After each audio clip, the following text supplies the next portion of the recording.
संसद में 3 दिन की छुट्टी के बाद आज से बजट सत्र की कार्रवाई शुरू। लोकसभा की बिजनेस एडवाइजरी कमेटी की बैठक में वक्फ संशोधन बिल को सदन में लाने के समय पर फैसला। लोकसभा अध्यक्ष सभी पार्टी के फ्लोर लीडर्स के साथ करेंगे बैठक। सरकार 2 अप्रैल को सदन में पेश कर सकती है वक्फ संशोधन बिल। संसदीय कार्य मंत्री किरेन रिजिजू ने पूरी तैयारी के साथ संसद में वक्फ संशोधन बिल लाने के लिए संकेत दिए। कहा कि बिल पर जितनी चर्चा करनी पड़े सरकार करेगी। किरेन रिजिजू की मुस्लिम संगठनों और विपक्ष को दो टूक। कहा कि सीएए की तरह वक्फ बिल को लेकर झूठ फैलाया जा रहा है, समाज को गुमराह करने की कोशिश। किरेन रिजिजू ने कहा कि देश में अल्पसंख्यक सबसे सुरक्षित हैं, कोई किसी की जमीन कैसे छीन सकता है, ये देश संविधान और कानून से चलता है। एमआईएम के प्रवक्ता वारिस पठान बोले, लोकसभा में वक्फ संशोधन बिल का पारित हो पाना मुश्किल है, बीजेपी के पास बहुमत नहीं है। वारिस पठान की नीतीश चंद्र बाबू और चिराग पासवान को चेतावनी। कहा कि अगर बिल का समर्थन किया तो देश के मुसलमान कभी माफ नहीं करेंगे। उत्तराखंड वक्फ बोर्ड के अध्यक्ष शादाब शम्स बिल का किया समर्थन। कहा कि बिल से गरीब मुसलमानों को फायदा होगा, ओवैसी इस पर सिर्फ राजनीति कर रहे हैं। वक्फ संशोधन बिल की आड़ में मुसलमानों के खिलाफ साजिश रच रही है सरकार। अंजुमन कमेटी के सचिव सरवर चिश्ती का बयान। कैथलिक बिशप कॉन्फ्रेंस ने वक्फ संशोधन विधेयक का समर्थन किया। कहा कि मौजूदा वक्फ बोर्ड के नियम भारत के लोकतांत्रिक और धर्मनिरपेक्ष मूल्यों के अनुरूप नहीं है। सपा नेता अबू आजमी बोले, काली पट्टी लगाकर सरकार को मैसेज दिया गया है, सरकार हड़पना चाहती है मस्जिद की जमीन। वक्फ संशोधन बिल संसद में आया तो करेंगे विरोध, सपा चीफ अखिलेश यादव का बयान। जेपीसी के चेयरमैन जगदम्बिका पाल का बयान। कहा कि वक्फ संशोधन बिल पर ओवैसी और मुस्लिम पर्सनल लॉ बोर्ड मुसलमानों को गुमराह कर रहा है। कई धार्मिक गुरुओं ने भी इसका समर्थन किया है। देश में आज से लागू होगा नया बजट। 12 लाख रुपए तक की सालाना कमाई टैक्स फ्री होगी। शेयर बाजार से जुड़े इंश्योरेंस प्लान पर भी टैक्स। उत्तराखंड सरकार ने ईद के दिन राज्य के 15 जगहों पर रास्तों के नाम बदले। औरंगजेबपुर का नाम अब शिवाजी नगर हुआ, चांदपुर का नाम ज्योतिबा फुले नगर और खानपुर कुर्सली का नाम अंबेडकर नगर रखा गया। उत्तराखंड सरकार ने हरिद्वार, देहरादून, नैनीताल और उधम सिंह नगर जिले के गांव और रास्तों के नाम बदले हैं। कहा कि जन भावनाओं को ध्यान में रखते हुए नाम बदले गए हैं। दिल्ली के जस्टिस यशवंत वर्मा कैश कांड के मामले पर सुप्रीम कोर्ट की जांच कमेटी आज से जांच शुरू करेगी। दिल्ली पुलिस कमिश्नर और जस्टिस वर्मा के बयान हो सकते हैं दर्ज।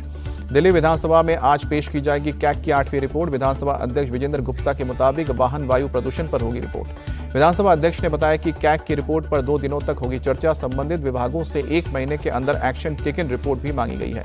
मुंबई में सीएम देवेंद्र फडणवीस ने आज दोपहर 2 बजे बुलाई है कैबिनेट की बैठक। किसान कर्ज माफी और लाडली बहन योजना को लेकर विपक्ष के आरोपों पर होगी चर्चा।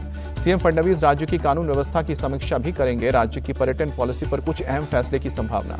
यूपी के सीएम योगी आदित्यनाथ का आज बरेली दौरा। 933 करोड़ की 132 विकास परियोजनाओं की देंगे सौगात। मध्य प्रदेश में आज से 17 जगहों पर शराबबंदी होगी लागू। सीएम मोहन यादव ने राज्य के सभी धार्मिक स्थानों पर शराबबंदी का किया है ऐलान। बिहार विधानसभा का चुनाव नीतीश के नेतृत्व में ही होगा। जेडीयू नेता केसी त्यागी बोले, नीतीश ही बनेंगे मुख्यमंत्री। 2025 का चेहरा नीतीश कुमार ही रहेंगे। केंद्रीय मंत्री जीतन राम मांझी बोले, ये एनडीए का फैसला है। बीजेपी सांसद दीपक प्रकाश का आरजेडी पर अटैक। कहा कि डबल इंजन सरकार ने बिहार में जो काम किया उससे लालू तेजस्वी डरे हुए हैं। यूपी के बाद अब दिल्ली में दुकानों पर नेम प्लेट लगाने की उठी है मांग। जंगपुरा से बीजेपी विधायक तरविंदर सिंह मारवा ने मांग की कि सभी दुकानों पर दुकान मालिकों के नाम लिखे जाएं। दिल्ली की मुख्यमंत्री रेखा गुप्ता बीती रात पहुंची। समय पूर्व बादली सड़क निर्माण कार्यों का लिया जायजा। रेखा गुप्ता ने मौके पर मौजूद अधिकारियों से की बात, जरूरी दिशा निर्देश दिए। मुख्यमंत्री रेखा गुप्ता ने बताया कि रिंग रोड की मरम्मत का काम चल रहा है, आने वाले समय में गड्ढों को खत्म किया जाएगा। मोहाली कोर्ट आज पास्टर बजिंदर के खिलाफ रेप के मामले में सकता है सजा। पास्टर बजिंदर को 2018 के रेप के मामले में 28 मार्च को दोषी करार दिया गया था। मुंबई पुलिस के सामने पेश नहीं हुए कॉमेडियन कुणाल कामरा। पूछताछ के लिए 3 बार समन कर चुकी है खार की पुलिस। शिंदे गुट की शिवसेना की कुणाल कामरा को धमकी। राहुल कनाल बोले कि जब भी मुंबई आएंगे शिवसेना स्टाइल में होगा स्वागत। पंजाब सरकार के खिलाफ किसानों का हल्ला बोल। 18 जिलों में किया प्रोटेस्ट। किसान नेता सरवन पंडेर ने बीजेपी और आम आदमी पार्टी को एक जैसा बताया। सीएम भगवंत मान से पूछा, एमएसपी देने के वादे का क्या हुआ। सीएम भगवंत मान पर भड़के पंडेर। कहा कि पंजाब में बेरोजगारी चरम पर है, युवा ड्रग्स से मर रहे हैं, क्या यही विकास है। हरियाणा के सीएम नायब सैनी बोले कि प्रदेश में मेडिकल कॉलेजों की संख्या 15 और 9 मेडिकल कॉलेज बनाए जा रहे हैं। महाकुंभ की वायरल गर्ल मोनालिसा को फिल्म का ऑफर देने वाला डायरेक्टर मनोज मिश्रा दिल्ली में गिरफ्तार। रेप के मामले में बेल खारिज होने के बाद पुलिस ने अरेस्ट किया। दिल्ली के नबी करीम थाने में सनोज के खिलाफ कैसे हुआ था दर्ज। झांसी की एक युवती को फिल्मों में काम दिलाने के लालच देकर रेप का आरोप लगा। पश्चिम बंगाल में दक्षिण 24 परगना के पाथर प्रतिमा में एक घर में गैस सिलेंडर ब्लास्ट। 4 बच्चे सहित 7 लोगों की मौत हुई है मौके पर। 2 महिलाएं बुरी तरह से जख्मी। पुलिस के मुताबिक घर में 2 गैस सिलेंडर थे और अंदर रखे पटाखों में आग लगने के बाद चारों तरफ तेजी से आग की लपटें फैली। पुलिस अब मामले की जांच कर रही है। मुख्तार अंसारी के शार्प शूटर अनुज कनौजिया के एनकाउंटर का वीडियो सामने आया। जमशेदपुर में जबरदस्त गोलीबारी में एसटीएफ ने कनौजिया को ढेर किया था। एसटीएफ ने अनुज कनौजिया को सरेंडर करने के लिए कहा था। अनुज के फायरिंग करने के बाद एसटीएफ ने जवाबी कार्रवाई की। चारों तरफ से घेराबंदी करके एनकाउंटर हुआ। बरेली के इज्जत नगर में प्रेम प्रसंग में दो समुदाय के बीच हिंसक झड़प। घर में घुसकर 3 लोगों को गोली मारी गई। तीनों घायल अस्पताल में भर्ती। मुड़िया अहमद नगर में एक हिंदू लड़के के मुस्लिम लड़की को भगाने पर भड़का था विवाद। दोनों पक्ष की तरफ से जमकर पथराव और फायरिंग। पुलिस ने मौके पर पहुंचकर हालात को काबू में किया। भारी तादाद में पुलिस बल तैनात। दोषियों के खिलाफ सख्त कार्रवाई की। यूपी के बागपत में ईद के मौके पर एक ही समुदाय के 2 पक्षों में खूनी झड़प। जमकर चले लाठी और डंडे पत्थर। 7-8 लोग घायल हुए। निवाड़ा गांव में एक ही समुदाय के आशु और ताहिर के बीच पुरानी रंजिश को लेकर शुरू हुई थी झड़प। देखते ही देखते दोनों पक्ष के लोग मारपीट पर उतर आए। पुलिस ने घायलों को अस्पताल में भर्ती करवाया। पूरे गांव में भारी तादाद में फोर्स तैनात। पुलिस ने दोनों पक्षों की शिकायत के आधार पर मामले दर्ज किए हैं।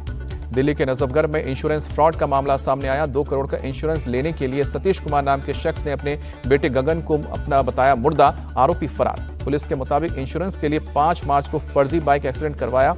शमशान से फर्जी सर्टिफिकेट बनवाया गया। गांव वालों को 13वीं का भोज भी खिलाया गया। जांच में पोल खुली। कर्नाटक के दावनगरे में स्टेट बैंक से 13 करोड़ के गहने चोरी का मामला सुलझा। पुलिस ने 17 किलो 750 ग्राम सोने के गहने बरामद किए। 6 आरोपी किए गए गिरफ्तार। दावनगरे के स्टेट बैंक के स्ट्रांग रूम से पिछले साल 28 अक्टूबर को हुई थी चोरी। चोरों ने बैंक के सीसीटीवी का डीवीआर भी चोरी कर लिया था। तमिलनाडु के मदुरै में वेल्लामल कॉलेज के पास पुलिस की अपराधियों से मुठभेड़। जवाबी कार्रवाई में मारा गया बदमाश। हाल ही में हुई एक हत्या के मामले में वांटेड था बदमाश। पुलिस की टीम कर रही थी तलाश। मुठभेड़ के दौरान 2 पुलिसकर्मी घायल हुए। फिलहाल सभी सुरक्षित। पुलिस कर रही है आगे की कार्रवाई। गुजरात के महसाना में एक ट्रेनी विमान हादसे का शिकार। महिला पायलट हुई घायल। घायल महिला पायलट को अस्पताल में भर्ती किया गया। पुलिस कर रही है मामले की जांच। Bangalore Kamakhya AC superfast express में यात्रा कर रहे कुल 209 यात्री बीती रात कामाख्या रेलवे स्टेशन पहुंचे। 30 मार्च को ओडिशा के नेरगुंडी स्टेशन के पास ट्रेन हुई थी हादसे का शिकार। नोएडा के सूरजपुर में एक फैक्ट्री में लगी आग। आसमान में उठा धुएं का गुबार। हादसे में किसी तरह की जनहानि नहीं। दमकल की गाड़ियों ने कड़ी मशक्कत के बाद आग पर काबू पाया। बड़े पैमाने पर नुकसान की आशंका। कच्छ के गांधीधाम भचाऊ हाईवे पर पेट्रोल पंप के पास एक लकड़ी के कंपनी में आग लगी। मौके पर धू-धू कर उठी लपटें। पेट्रोल पंप के कर्मचारियों को सुरक्षित निकाला गया। दमकल की टीम ने कड़ी मशक्कत के बाद काबू पाया। हरियाणा के न्यू में मुस्लिम समुदाय के 2 पक्षों में हिंसक झड़प। ईद की नमाज के बाद आपस में भिड़े लोग। जमकर चले लाठी पत्थर। आधा दर्जन से ज्यादा लोग घायल। पुलिस के मुताबिक दोनों गुटों में लंबे वक्त से विवाद चल रहा था। आज मौका मिलते एक गुट ने दूसरे पर हमला कर दिया। बिहार के भागलपुर में होमगार्ड अभ्यर्थियों ने जमकर काटा बवाल। नवगछिया में आवेदन प्रक्रिया ना शुरू होने के विरोध में प्रदर्शन किया। प्रदर्शन के दौरान अभ्यर्थियों ने प्रशासन के खिलाफ जमकर नारेबाजी की। बुलडोजर और ट्रक के छतों पर चढ़कर प्रदर्शन किया। प्रदर्शन के दौरान पुलिस और अभ्यर्थियों में झड़प। प्रदर्शन कर रहे लोगों को पुलिस ने खदेड़ा। लाठीचार्ज भी किया।